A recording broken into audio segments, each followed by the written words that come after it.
Very good morning 30 जून और स्वागत है आप सभी का करंट अफेयर्स के एमसीक्यू सेशन में। तो चलिए स्टार्ट करते हैं आज का इस सेशन। और इस सेशन स्टार्ट करने से पहले हम लोग चर्चा करते हैं कुछ इंपॉर्टेंट न्यूज़ पर। इसमें से पहली न्यूज़ ये है कि हाल ही में इंडिया ने क्या किया है। इंडिया ने चाइना के 59 मोबाइल्स ऐप को पूरी तरीके से बैन कर दिया है। ये डिसीजन लिया गया है ministry of information and technology की तरफ से। और ये बताया गया है कि 59 जो चाइनीज़ मोबाइल ऐप है ये हमारे इंडियन पीपल्स यानी 130 करोड़ पीपल्स की प्राइवेसी को हैक करने का प्रयास कर रहे थे। तो इसके चलते यानी 59 चाइनीज़ मोबाइल ऐप को पूरी तरीके से यहाँ पर बैन कर दिया। देखिए प्रेजेंट टाइम पर जो इंडिया और चाइना के बीच में जैसे हालात चल रहे हैं, जैसे टेंशन चल रहे हैं बॉर्डर पर, और उसके चलते यहाँ पर ये ministry of information and technology की तरफ से काफ़ी अच्छा इनिशिएटिव लिया गया है, काफ़ी सराहनीय है। अब देखते हैं अगली न्यूज़ पर। यानी सेकेंड न्यूज़ ये है कि महाराष्ट्र सरकार ने भी हाल ही में एक प्रोजेक्ट लॉन्च किया है जिसका नाम है प्रोजेक्ट प्लैटिना। ये क्या करेगा, जो कोविड-19 है उन कोविड-19 के सीवियर यानी सबसे जिनकी खराब हालत है, पेशेंट सबसे क्रिटिकल कंडीशंस हैं, उन कोविड-19 को प्लाज्मा प्रोवाइड करने के लिए ये प्रोजेक्ट लॉन्च किया गया है। ये प्रोजेक्ट प्लाज्मा थेरेपी देगा जो कोविड-19 से सबसे सीरियस कंडीशन में है उन पेशेंटों को, जो अभी हाल ही में कोविड-19 से रिकवर हो चुके हैं पेशेंट्स, उनका प्लाज्मा लेकर ये दिया जाएगा सबसे सीरियस कंडीशन वाले उनको। तो इसके लिए वर्ल्ड का लार्जेस्ट ये एक प्रोग्राम है, प्रोजेक्ट है, किसके द्वारा लॉन्च किया गया है, प्रोजेक्ट महाराष्ट्र सरकार के द्वारा, प्रोजेक्ट प्लैटिना, यहाँ पर याद रखना है आपको। अगले सेक्शन पर बढ़ने से पहले आपको बता दें एग्जामशाला को फॉलो कर सकते हैं वेरी सोशल मीडिया साइट्स पर जैसे कि टेलीग्राम, इंस्टाग्राम और फेसबुक, जहां मिलते हैं आपको डेली अपडेट, और ये अपडेट आपके एग्जाम के पॉइंट ऑफ व्यू से काफ़ी इंपॉर्टेंट होते हैं।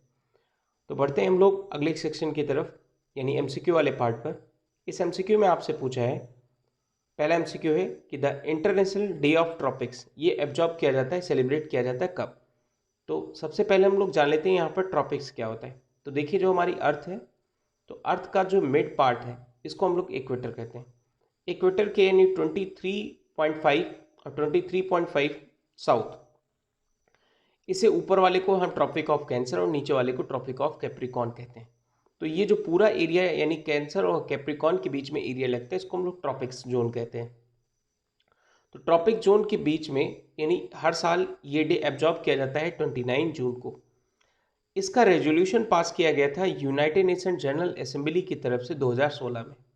इसका मेन एम क्या है, मेन एम जो होता है वो ये होता है कि जो प्रेजेंट टाइम पर ट्रॉपिक्स रीजन में रहने वाली जो कंट्री मतलब जो कंट्रीज़ हैं उनके पास जो चैलेंजेस हैं, जो चैलेंजेस फेस किए जा रहे हैं, जैसे वहाँ पर क्लाइमेट चेंज है, डिफॉरेस्टेशन है, लॉगिंग है, अर्बनाइजेशन है, डेमोग्राफिक चेंजेस हैं, इन चेंजेस के बारे में लोगों को अवेयर करना, साथ साथ में सस्टेनेबल डेवलपमेंट गोल्स इन कंट्रियों के द्वारा कैसे अचीव किए जाएं, इसके बारे में अवेयरनेस फैलाने के लिए ये डे एब्जॉर्ब किया जाता है।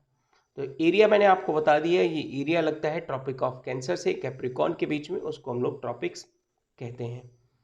आगे बात करते हैं यानी क्वेश्चन नंबर सेकंड पर। तो क्वेश्चन नंबर सेकंड में आपसे पूछा है कि जो हमारे minister of state of defence है जिनका नाम है श्रीपद नाइक, इन्होंने भाई हाल ही में 2 दिन का डिफेंस कॉन्क्लेव आयोजित किया है। कहाँ पर, किस राज्य में, ये आपको बताना है। तो देखिए इसका सही आंसर क्या है, इसका सही आंसर है गुजरात। गुजरात सरकार ने गुजरात में ये डिफेंस एक्सपो लॉन्च किया गया है, कॉन्क्लेव, और इस कॉन्क्लेव के अंतर्गत ये इसको जॉइंटली ऑर्गेनाइज किया है किसने, सीसीआई, यानी सीसीआई का मतलब है confederation of Indian industries, CII के द्वारा ऑर्गेनाइज किया गया है। और साथ साथ में यहाँ पर जो मिनिस्टर ऑफ डिफेंस है minister of state defence Shripad Yesso Naik ने इनॉग्रेट किया है। इसका मेन एम क्या होगा, मेन एम ही होगा ये कि हम लोग डिफेंस सेक्टर्स में कैसे जॉब क्रिएशन को बढ़ाएं, जिससे हमारी इकोनॉमिक ग्रोथ जो अभी प्रेजेंट टाइम पर इकोनॉमिक ग्रोथ को डिफेंस की तरफ से काफ़ी स्ट्रॉन्ग डिफेंस सेक्टर्स बनाने के लिए, इकोनॉमिक ग्रोथ को बढ़ाने के लिए, साथ साथ में जॉब क्रिएशन को बढ़ाने के लिए इस पर फोकस किया गया है इस कॉन्क्लेव में।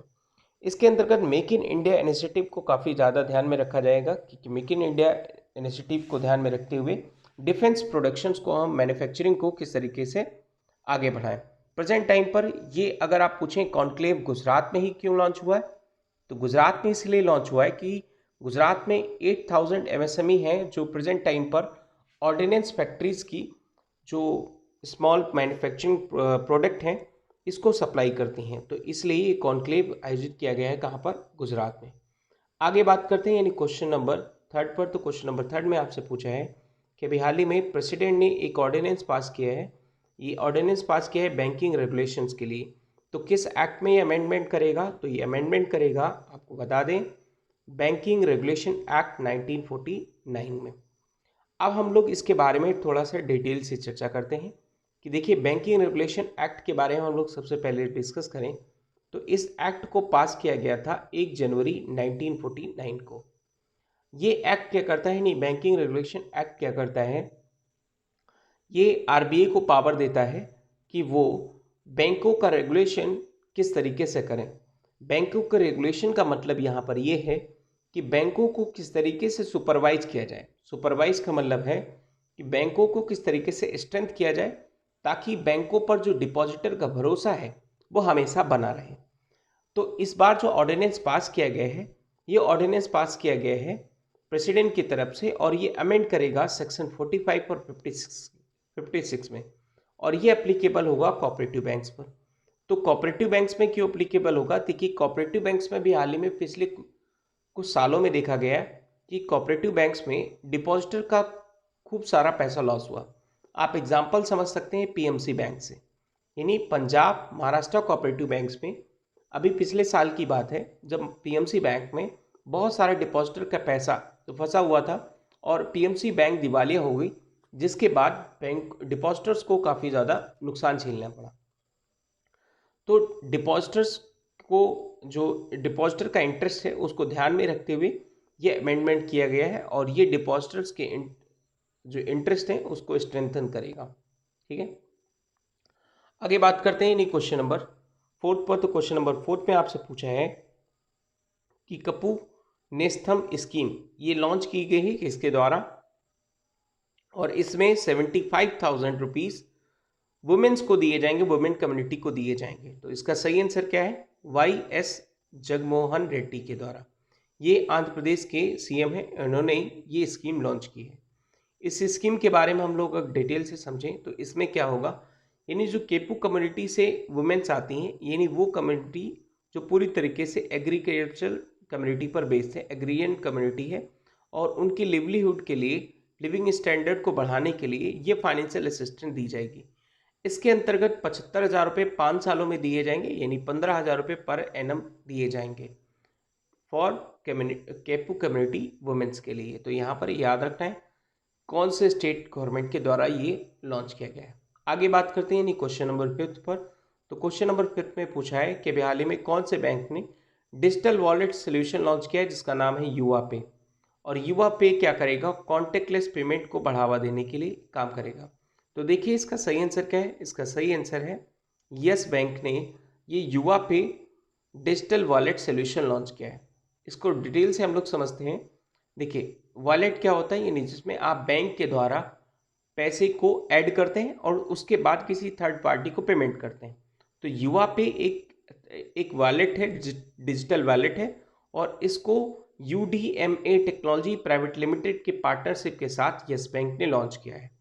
ये क्या करेगा, कॉन्टेक्टलेस पेमेंट को बढ़ावा देगा और साथ साथ में इस वॉलेट को चलाते समय आपको मिनिमम KYC यानी नो योर कस्टमर्स में मिनिमम रूल्स एंड रेगुलेशंस को फॉलो करना होगा। ठीक है, आगे बात करते हैं यानी क्वेश्चन नंबर 6 पर। तो क्वेश्चन नंबर 6 में आपसे पूछा है कि अभी हाल ही में जो हमारे minister of state and independent charges Shri Mandaviya इन्हें इनॉग्रेट किया है first ever largest virtual health care and hygiene expo 2020। ये किसके द्वारा ऑर्गेनाइज किया गया है ये आपको बताना है। तो सबसे पहले हम लोग इसका आंसर जानते हैं, इसका सही आंसर क्या है, फिक्की।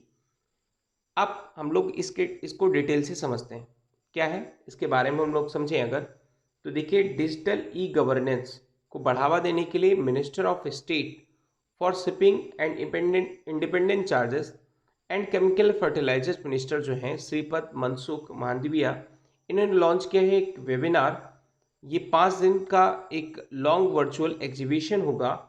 किस चीज़ का? Virtual health care and hygiene expo 2020 पर ये एक वेबिनार होगा।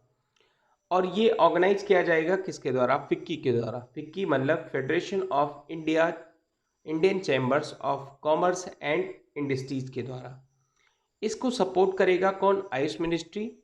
और आयुष मिनिस्ट्री का जो आप लोग देखते हैं, आयुष मिनिस्ट्री साथ साथ में आयुर्वेदा, योगा एंड न्यूरोपैथी, यूनानी, सिद्धा एंड हीमोपैथी, इसके द्वारा सपोर्ट किया जाएगा। और साथ साथ में इसका जो virtual health care and hygiene expo 2020 है, इसका फोकस रहेगा आयुष वेलनेस पर, pharmaceuticals, medical devices, medical and textiles, consumable goods और हाइजीन और सैनिटाइजेशन पर। इन चीज़ों पर फोकस रहेगा। आगे बात करते हैं यानी क्वेश्चन नंबर 7 पर। तो क्वेश्चन नंबर 7 में आपसे पूछा है कि फ़ोन पे ने भी हाल ही में किस बैंक के साथ यूपीआई यानी unified payment interface multi bank model launch किया है? तो देखिए इसका सही आंसर क्या है। इसका सही आंसर है आईसीआईसीआई बैंक ने। ये आईसीआईसीआई बैंक ने फ़ोन पे के साथ ये एमओयू यानी एक एग्रीमेंट किया है। इसके अंतर्गत क्या होगा, इसको हम लोग डिटेल से समझते हैं। देखिए, फ़ोन पे एक फ्लिपकार्ट ओन कंपनी है और इसके साथ आईसीआईसीआई बैंक ने भी हाल ही में यूनिफाइड पेमेंट इंटरफेस में मल्टी बैंक मॉडल को प्रोवाइड करने के लिए एक एग्रीमेंट साइन किया है। मल्टी बैंक मॉडल एग्रीमेंट क्या होता है? सबसे पहले अगर हम जानें मल्टी बैंक मॉडल एग्रीमेंट, इसको देखें तो जैसे मान लो आपका एक ऐप है, आप फ़ोन पे चलाते हो, ठीक है, और आपका एक अकाउंट है आईसीआईसीआई बैंक में, एक आंध्रा बैंक में, एक पंजाब नेशनल में, एक एसबीआई में।